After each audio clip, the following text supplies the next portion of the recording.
бой кичке болот, кыймыл аракеттер өтө тез, ылдам кабыл алып кетти да өзүмчө. Менин эң биринчи учунугум десем болот да, жаным. Болар иштейм.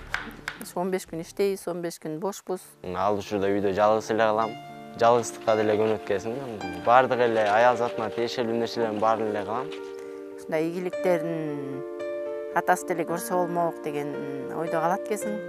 Эми маңдайыма жазылган ушул болсо эмне кылайын деп кайра өзүм алдап ушинтип коем. Баары эркек балага ата керек экен да.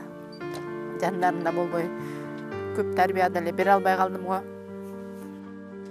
7-8 жылдан бери спорт менен маңдай тер төгүп аткандан кийин спортто ийгиликтер болсо, олимпиадада желек көтөрсө деген тилектерибиз бар. Кыргызстан желегин дүйнө жүзүнө желбиретип, гимнин ойнотуп, ушундай айылдан чыгыптыр дегендей деңгээлге жетишкенди каалайм.